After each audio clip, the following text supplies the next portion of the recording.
Bien-aimés dans le Seigneur, Shalom. Les programmes que vous allez suivre vous est proposé par le groupe évangélique de l'amphithéâtre, GEA, un ministère qui rassemble les étudiants chrétiens à l'université de Kinshasa. Il est écrit dans sa parole, car puisque le monde avec sa sagesse n'a pas connu Dieu dans la sagesse de Dieu, il a plu à Dieu de sauver le croyant par la folie de la prédication. La parole ou la prédication que vous allez suivre bénira votre vie, vos études, vous fera entrer pleinement dans votre destinée, vous apportera la délivrance, la paix, la joie que le Seigneur Jésus-Christ nous donne. Nous vous souhaitons donc une très bonne condition d'écoute et que le Seigneur vous bénisse. Non seulement nous révèle, Seigneur Père, nous montre comment nous purifier, comment nous rendre purs, comment nous rendre propres. Seigneur, s'il te plaît, ne fais pas de nous des auditeurs oublieux. Mais après avoir, Seigneur Père, après s'être miré devant de ces miroirs qui est ta parole, que nous puissions, Seigneur Père, nous laver pour les uns, mais aussi, Père, nous conserver, nous garder purs pour les autres. S'il te plaît, Père, toi qui peux nous préserver de toutes les chutes, comme pouvait dire Jude, préserve, Père, chacun de nous. Donne-nous d'être intègres. Et donne-nous, Seigneur Père, d'être juste, selon que tu le veux. Que pour ta gloire, au nom de Jésus. Amen. Amen. En ce jour, nous voulons parler d'une chose importante.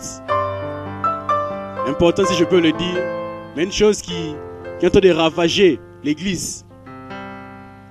L'Église en général et l'Église du Congo en particulier. Non seulement qu'elle ravage, mais aussi elle fragilise ou elle affaiblit l'Église. Alors c'est quoi? Nous voulons parler de l'hypocrisie.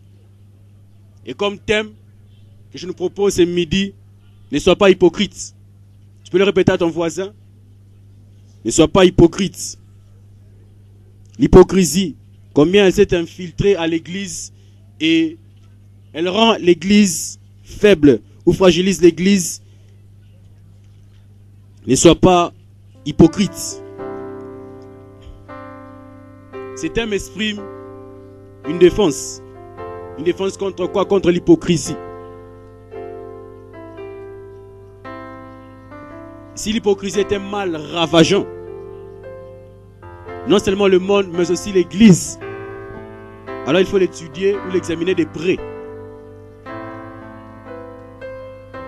Combien n'assistons-nous pas à ces phénomènes de poison, non seulement dans le monde politique, mais aussi à l'Église? Que je l'entends dans le monde, je ne serai pas scandalisé, je ne serai pas choqué. Mais poison, même dans l'Église. On a organisé un séminaire chez nous, je l'ai dit l'année passée, dans le culte du soir, chez nous à l'Église. Un homme de Dieu qui est venu prêcher notre église, que peut-être nous connaissons pour certains. Je suis de près, surtout les pasteurs. Leur habillement, façon de parler, je le suis de près. Les musiciens ne m'intéressent peu. Cet homme de Dieu-là, il a prêché. Je voyais tout. On lui a mené de l'eau, il n'a pas voulu prendre de l'eau. Les mouchoirs en papier, il n'a pas voulu prendre. Les jus après, il n'a pas voulu prendre.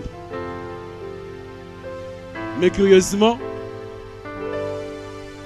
le front du prophète, ce sont ces protocoles qui ont pris les paniers qui sont allés avec à la voiture. Je me suis posé une question. Je ne sais pas, là c'est moi.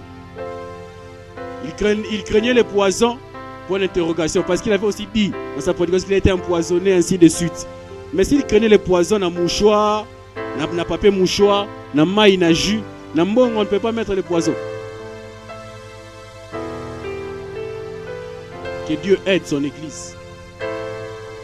Que Dieu aide dans son église. Mais c'est là, je vais arriver. On ne nous interdit pas d'être prudent et d'être prévoyant. Amen. On est là, on doit être équilibré. L'église n'est pas faible. Mais l'église a été infiltrée par les hypocrites qui la font paraître qu'il a fait, c'est une église qu'il a fait paraître faible. Quand les hypocrites seront démasqués, alors l'Église prendra son envol. Et les nations y afflueront vers elle. Michée 4, Isaïe 2 nous le dit. Il arrivera dans la suite des temps. La montagne de l'Éternel s'élèvera au-dessus de toutes les montagnes. Il arrivera.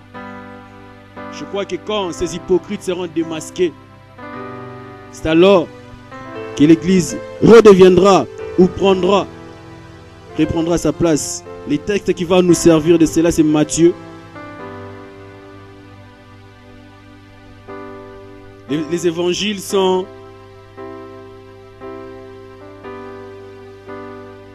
comment dirais-je? Je vais être Serge Courteil qui maîtrise mieux ces choses. La bibliologie. C'est un portrait de Jésus peint par 4 personnages différents. Matthieu peint Jésus comme étant roi. Et le verset clé, c'est Matthieu 5, 17. Je ne suis pas venu abolir, mais accomplir la loi. Et Marc vint peindre Jésus comme étant les serviteurs, ou fils de l'homme.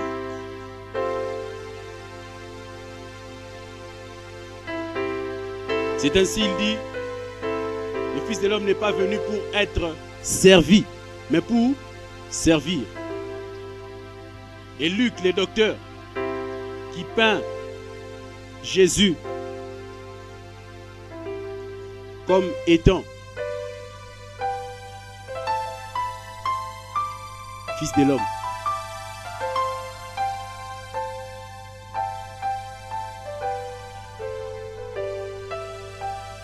Et Jean qui nous peint,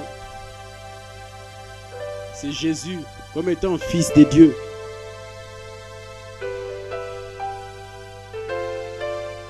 Matthieu 23.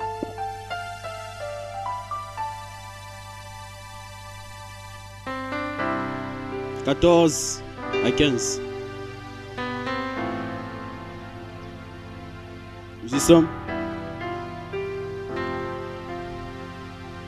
Matthieu 23, 14 à 15. Malheur à vous, maîtres de la loi, c'est-à-dire les scribes et pharisiens hypocrites. Vous prenez aux veuves tout ce qu'elles possèdent et en même temps, vous faites de longues prières pour vous faire remarquer. C'est pourquoi vous serez jugés d'autant plus sévèrement. 15. Malheur à vous, maîtres de la loi et pharisiens hypocrites. Vous voyagez partout sur terre et sur mer pour gagner un seul converti. Et quand vous l'avez gagné, vous le rendez digne de l'enfer 2 fois plus que vous. Toujours Matthieu 23, on va au verset 25. Malheur à vous, maîtres de la loi. Là, c'est la 4e censure de Jésus envers les pharisiens et les scribes.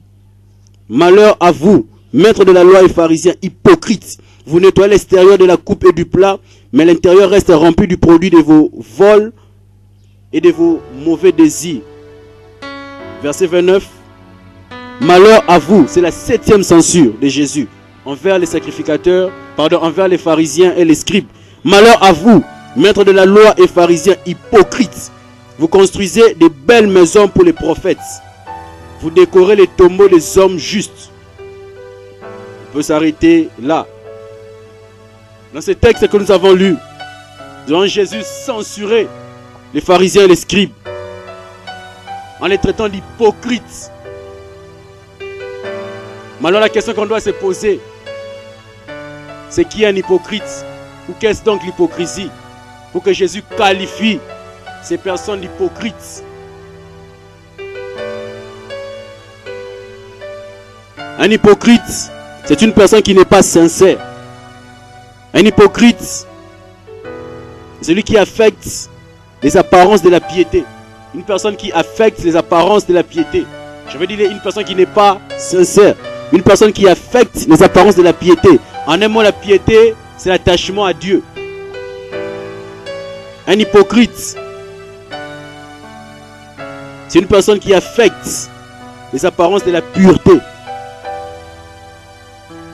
Un hypocrite, c'est une personne double. C'est-à-dire qui mène une vie de duplicité. Il ne fait pas ce qu'il dit et il dit ce qu'il ne fait pas. C'est celui qui se fait passer pour un autre ou prend l'identité d'un autre. C'est un menteur.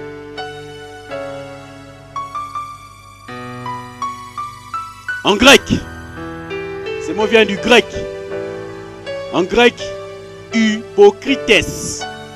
Hypocrites qui veut dire, qui donne le mot acteur, acteur de théâtre.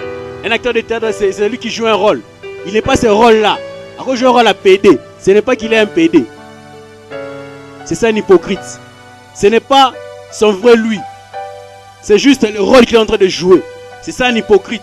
Il n'est pas lui. Il vient ici avec l'apparence de la piété, avec l'apparence d'être chrétien. Mais en fait, ce n'est pas lui. C'est une image qu'il donne. C'est un théâtre qu'il est en train de jouer. C'est une image d'une autre personne qu'il est en train de nous montrer. Alors qu'en réalité, c'est une autre personne. Je l'avais dit le mercredi, cette monitrice que m'avait présentée les lundis. J'arrête là. Monitrice, les dimanches, j'arrête là. On a compris, hein? Merci, ne comprenez pas. Moi, présenté une soeur monitrice. Je ne savais pas que cette soeur était monitrice. C'est depuis 3 ans que je la connais. Je ne savais même pas qu'elle était chrétienne. C'est seulement ce lundi que j'ai appris que j'ai su qu'elle était monitrice. Je me suis étonné. Ah? Elle est la monitrice. Mangobo.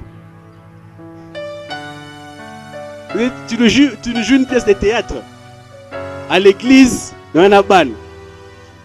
C'est pourquoi veillons à nos frères et ceux qui sont à l'Écodim. Je n'ai pas le temps pour nous parler des réalités de l'Écodim. Sincèrement, c'est parmi les choses qui me révoltent, moi. La Bible dit instruire l'enfant sur le chemin qu'il doit suivre. Et quand il grandira, il ne s'en étonnera pas. Et quel chemin les enfants sont en train de suivre avec de telles monitrices. Entrons ici. Hypocrites, un acteur de théâtre. Celui qui se fait passer pour un autre pendant qu'il n'est pas. J'aimerais nuancer une chose. L'hypocrisie n'est pas à confondre avec la discrétion ou la prudence.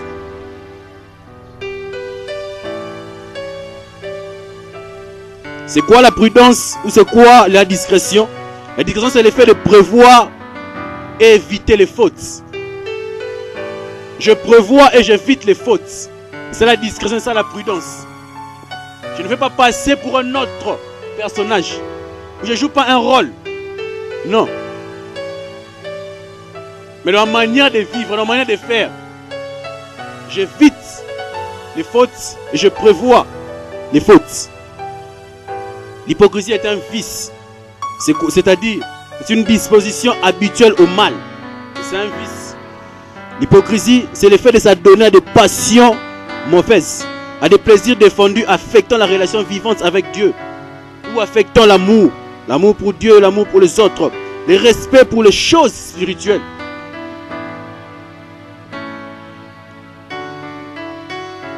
Hypocrite, tu joues un rôle. Au jeu, tu es frère. Au jeu, je suis berger. À l'auditoire, suis-je toujours berger? Suis-je toujours berger devant la feuille d'examen?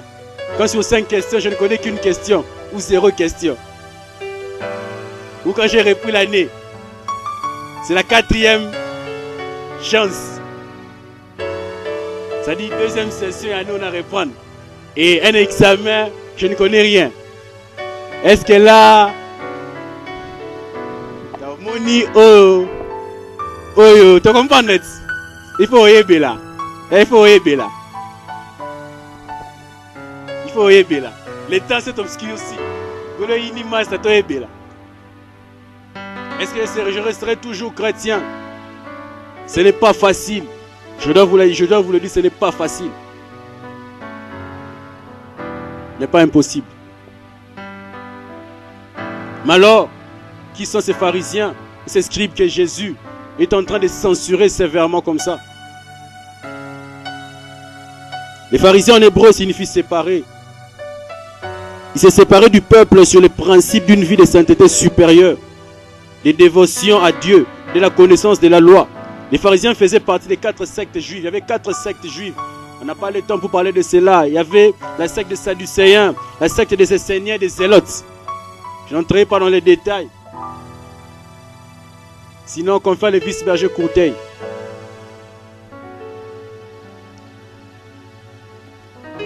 Alors que Dieu avait ordonné à son peuple de jeûner une fois l'année, Nzambe a dit à son peuple de jeûner une fois l'année. Regardez, écoutez ce que faisaient les pharisiens. Dans Lévitique 16, 29, là on le voit où Dieu a ordonné à son peuple de jeûner une fois l'année. Une fois l'année. Sur 365 jours, jeûner combien? Une fois. On est dans Lévitique 16, 29, Lévitique 23, 27, Nombre 29, 7, Acte 27, 9. Mais lui, les pharisiens, ils jeûnaient 2 fois par semaine. Vous imaginez? Nzambe a lobby jeûner une fois l'année. Moi, les pharisiens, je jeûne 2 fois la semaine. Or, une année, combien de semaines? 52 semaines. Hein? Si vous savez ce que 52 fois 2, ça fait combien? 104 fois. Donc, lui, jeûner 104 fois l'année. Vous imaginez? Donc, Nzambe, une fois ça, mon qui est. Donc, moi, je suis tellement spirituel, TTS. Je l'ai jeûné 2 fois. La semaine, pas l'année, 2 fois l'année. 2 fois la semaine, pardon.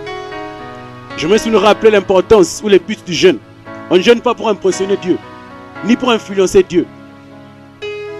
Mais je jeûne pour mortifier mon corps, ou pour humilier mon corps, afin de lever mon esprit.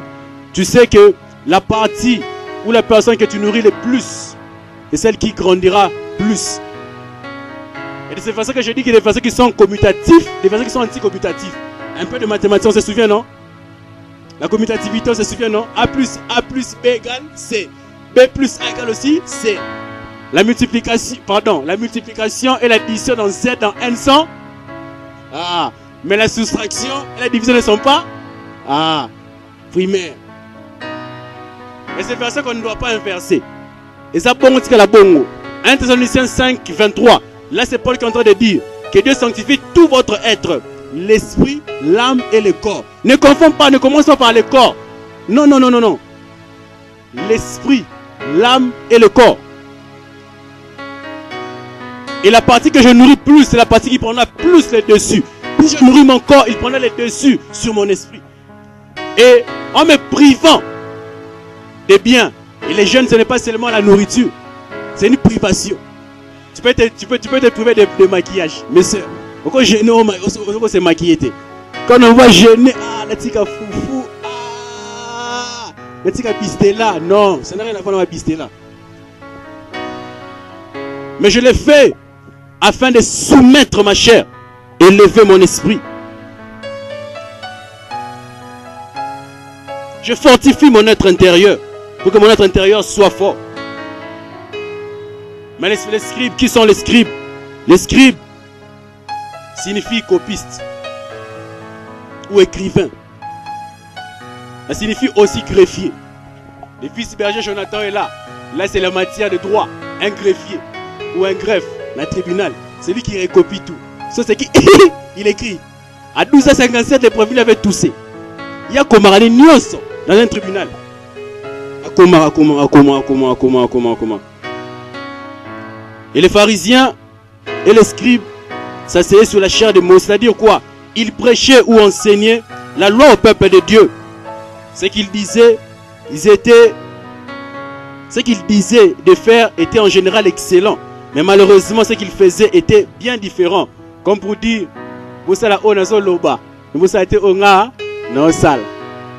c'est contradictoire.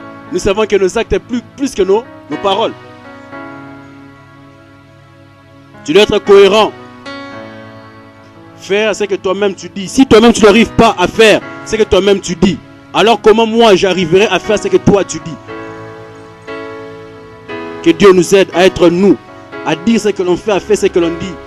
J'aime l'introduction des Actes. Acte 1:1. La Bible me dit ceci. Cher Théophile, là c'est lui qui écrit. Cher Théophile, dans mon premier livre, c'est-à-dire le livre de Luc, j'ai commencé à écrire ce que Christ a commencé, 1, à faire, 2, à enseigner. Il y a faire, il y a la pratique, et puis il y a la théorie. Il pratiquait ce qu'il est venu enseigner. Christ faisait. Nous qui prétendons avoir ou connaître des vérités bibliques et les enseignons aux autres, sommes-nous sûrs de les mettre en pratique? Sommes-nous sûrs? Nous qui évangélisons, est-ce que nous mettons en pratique cette parole de Dieu? Ne triche pas, parce que toi-même tu ne triches pas réellement. Actuellement, avec nos téléphones Android, tricherie commis tellement spécialisé, tellement professionnel. Mon voisin ne sait pas que je triche.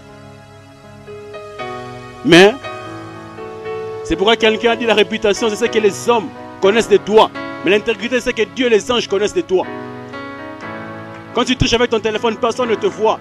Mais qu'est-ce que les anges disent de toi? Qu'est-ce que les anges disent de moi? Est-ce que réellement c'est un chrétien pendant l'examen? Jean 13, 17, la Bible me dit ceci. Là c'est Christ, après avoir lavé les pieds à ses disciples, d'une chose. Vous êtes heureux si vous connaissez ces choses, pourvu que vous les pratiquiez. Vous êtes heureux lorsque vous aurez pratiqué ces choses.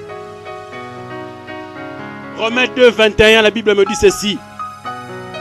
Selon Dieu, ce ne sont pas ceux qui connaissent qui sont justifiés, mais ceux qui mettent en pratique la loi. La connaissance est une chose, mais la mise en pratique, elle est une autre chose. Pratiquons ce que nous disons ou ce que nous connaissons. Quel contraste entre les pharisiens et le Christ. Les pharisiens disaient mais ne faisaient pas. Ils donnaient l'impression ou l'apparence de la piété, mais en régnait ce qui faisait la force. De Timothée 3, 5. Mais Christ accomplissait la loi. Matthieu 5, 17. Les hypocrites fragilisent l'église comme je le dis, car ils se font passer pour le nôtre et nous leur accordons des responsabilités ou faisons confiance pendant qu'ils ne sont pas les nôtres. Ils ne sont pas les nôtres. Dans le psaume 55, verset 13 à 15, David se plaint, David se lamente. Il dit, ces gens ou mes amis, je le croyais, ils étaient mes amis.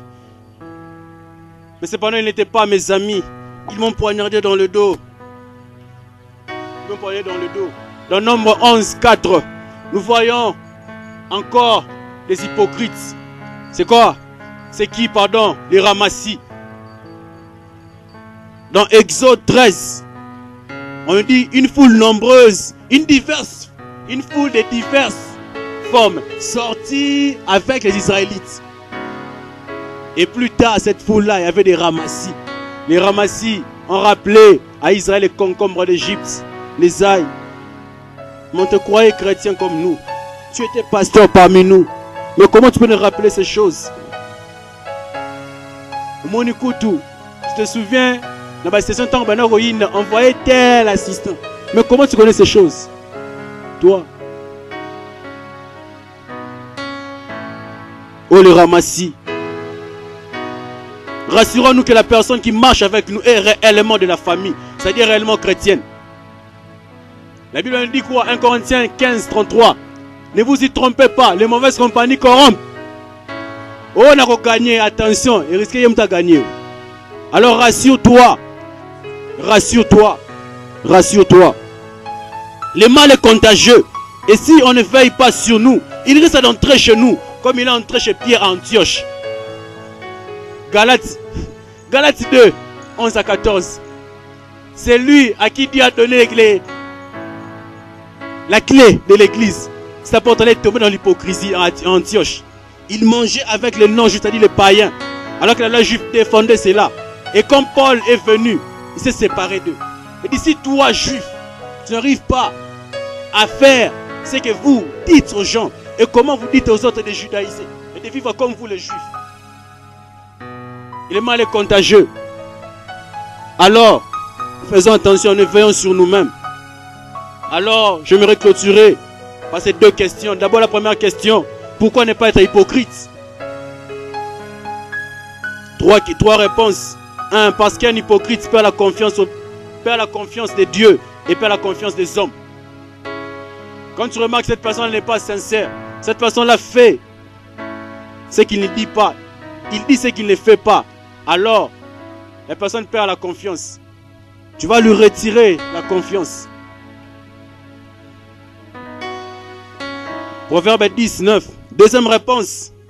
Pourquoi? Parce qu'un hypocrite ce n'est pas un bon exemple à suivre. 1 Timothée 4, 12. Là c'est Paul qui est en train d'exhorter son fils Timothée. Sois un bon modèle. On a besoin des modèles. On a besoin des modèles. Nous les jeunes nous avons besoin des modèles. Ah, je ne cesserai de prier pour ces papas qui m'ont influencé dans ma foi, qui m'ont influencé dans le ministère, qui m'ont encouragé. Je cite le pasteur Roland Dallot. Combien depuis 2010 je ne cesse de prier pour lui. On a besoin de modèles. Il est un modèle pour moi, c'est mon premier modèle. On a besoin de modèles. On a besoin de modèles. Il y a des personnes qui te regardent sans que tu le saches. Quand tu baisseras les bras, alors ils vont aussi se décourager. Alors ne baisse pas les bras, s'il te plaît, sois un bon exemple. Sois des bons exemples. Il est là loin, il ne sait pas qu'il a influencé une personne. Il a influencé une personne. Que Dieu le bénisse et que Dieu le garde encore. La troisième réponse, parce qu'un hypocrite n'entrera pas au ciel ou ne verra pas Dieu. Galates 5, 21. Toi qui joues cette pièce de théâtre, ici tu es frère. Alors dis-toi, tu es ce que tu es. À l'église, tu es ce que tu es. À la maison, tu es ce que tu es. Tu ne verras pas Dieu. Alors, que faire si je me reconnais hypocrite? Ou quel remède apporter à cela? Ne pas seulement nous présenter cela. La parole de Dieu est un miroir. Comme pouvait dire Stendhal pour la littérature. Nous connaissons Stendhal. Littérature négro-africaine. La négritude. Stendhal a dit une chose. La littérature est un miroir. C'est provenant le long de la route, nous révélant la face insaisissable de nous-mêmes. Et la parole de Dieu est ce miroir qui nous révèle la face insaisissable de nous-mêmes, notre malpropreté. Non seulement nous révèle, mais nous montre comment nous purifier ou comment nous rendre propres. Que faire ou quel remède apporter à cela? Si je sais que je suis en train de jouer une pièce de théâtre, je suis double. Premièrement, réponds-toi. Acte 17, 30. Dieu, sans tenir compte de ton ignorance, annonce à tous en tout lieu de se repentir. La repentance, c'est dire la même chose de Dieu que Dieu sur la chose. C'est-à-dire sur le mal. Avoir la même perspective du mal que Dieu. Dire la même chose que Dieu dira sur la chose. Tricher, c'est mauvais. À ta place, Dieu dira que c'est mauvais. Alors comment est-ce que toi tu vas justifier? Non, au moins, moi je ne triche pas. Seulement nous travaillons un cartel. Cartel, pourquoi? C'est quand le professeur te surprend, il te retranche ou il te ravit les papiers. Et ce n'est pas mal. Tout ce qui est défendu est mal. Réponds-toi. Change de direction, change d'orientation, change d'avis, change de mentalité face à cela. Deuxième, donne ton cœur à Dieu, car c'est lui la source de tous les mal. C'est-à-dire c'est ton cœur. Proverbe 23, 26, la Bible nous dit une chose. Garde ton cœur plus que tout. C'est de lui que provient les sources de la vie. C'est du cœur que tout provienne. Garde ton cœur, s'il te plaît. Tout ce qu'on entend, tout ce qu'on voit de l'influence sur nous. Gardons-nous d'entendre n'importe quoi ou de voir n'importe quoi, au risque d'aller ou de faire cela. Gardons notre cœur, s'il te plaît. Nous ne sommes pas des poubelles pour tout ramasser, pour tout entendre, pour tout voir, s'il te plaît. Dernière des choses, efforce-toi de vivre dans l'intégrité. Cette qualité qui est de plus en plus rare, l'intégrité, de plus en plus rare. Des personnes droites, des personnes unes, à l'intérieur et à l'extérieur. Efforce-toi autant que c'est là, autant que tu peux. Efforce-toi de vivre dans l'intégrité. Efforce-toi. Il y a une part pour Dieu, mais aussi une part pour toi. Il y a des choses que toi seul es appelé à faire. Il y a des choses que moi seul est appelé à faire. Il y a des choses que Dieu aussi est appelé à faire. C'est comme ses frères. On met la cigarette. Atiki cigarette, accueilli confronté à ma cigarette. Et ben influencé à une cigarette. Nzambe, c'est là qu'il a mis la cigarette au thé. Azui. Nzambe, eh, non, pas ça quoi Nzambe. C'est là qu'il a mis la route à appeler ici. Nzambe, non, mais la thé. Tia Mélie. Je ne dirais pas cette histoire triste de ces jeunes hommes chrétiens, si je peux le dire, qui regardaient la télévision à minuit. Avec des codeurs, nous connaissons déjà, Azui Télécommande dans zappé, et ils tombent sur une chaîne. Ah, bah, payo, vraiment, t'es bon, ça là, vraiment. Si même t'es mal à bas, on va ça la monter. Mais alors, la télécommande à beaucoup. Mais vraiment, et ça t'a vraiment, et après, M. Batou, vraiment, ça t'a là. C'est pas vraiment. Je termine par là. Hier, j'étais, avant-hier, j'étais à la maison. Il y a une maman qui me relatait une histoire, excusez-moi de dire, d'un petit du quartier. C'est un petit vraiment sérieux que je respectais. Mais maman me dira qu'il vient d'engrosser. C'est maman, non, maman, excusez-moi, maman, c'est sérieuse. Qu'est-ce que tu dis? C'est. Oui, Biana, engrossé. Mais comment? Je le vois avec la Bible. Je le connais, je le voyais quand il grandissait. Il a fini. Il veut le finir à l'IBTP. Mais comment? Comment? Je n'arrive pas à expliquer. Je n'arrive pas à expliquer. Alors, je nous ai amené ces miroirs. Moi-même, je ne suis pas exclu. Combien j'ai encore à fournir des efforts sur ces points. Alors tu te lèveras là où tu es. Tu vas prier par rapport à cette parole. C'est là que tu te retrouver. Réponds-toi aussi à